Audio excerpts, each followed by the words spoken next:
This day, 2.5 centuries ago, our forefathers gathered for the second time in as many years for a national day of fasting and prayer. The resolution of the Continental Congress called on the 13 colonies to humble themselves in preparation for the coming war, with true penitence of heart and the most reverent devotion publicly to acknowledge the overruling providence of God. In 3.5 months' time, the colonists would be in open revolt against the most powerful empire in the history of the world. Many, on both sides of the Atlantic, thought their cause was a suicide mission. The founders were not naive men. They knew their lives were on the line.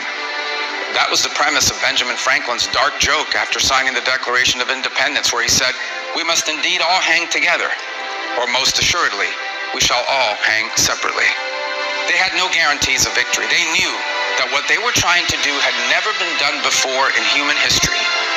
But with the dark storm clouds of war looming on the horizon, they did what Christians have always done, across place and time for 2,000 years.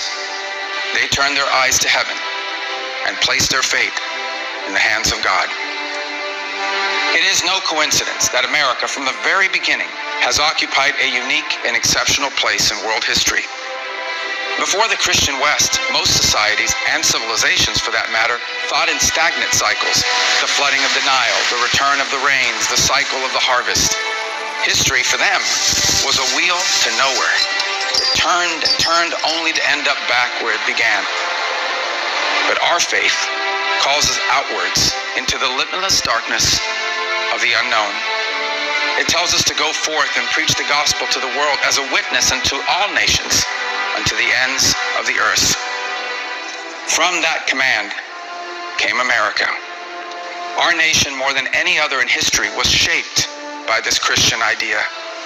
We saw it at work already in 1630, more than a century before the Revolution, when John Winthrop stood on the deck of the Arabella in the middle of the Atlantic Ocean and preached a sermon to his fellow Puritan colonists.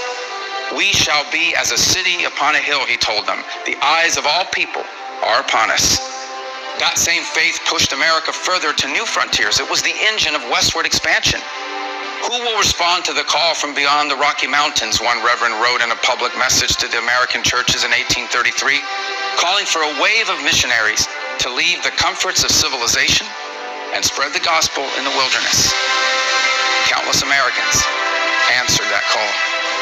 It was the same faith that was at work when Samuel Morse sent the first long-distance telegraph message in 1844. His message was a verse from the book of Numbers: "What hath God wrought?" And on Christmas Eve of 1968, 3 American astronauts orbited the moon. They were the first men in history to witness an Earthrise from lunar orbit, to look back at the blue marble of our home from 250,000 miles away. The world was watching.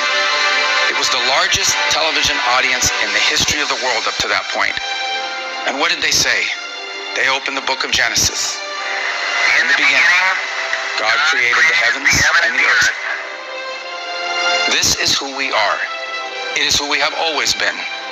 America is still a young nation measured against the record of history. And from the beginning, we have carried the belief that our country represents something new in the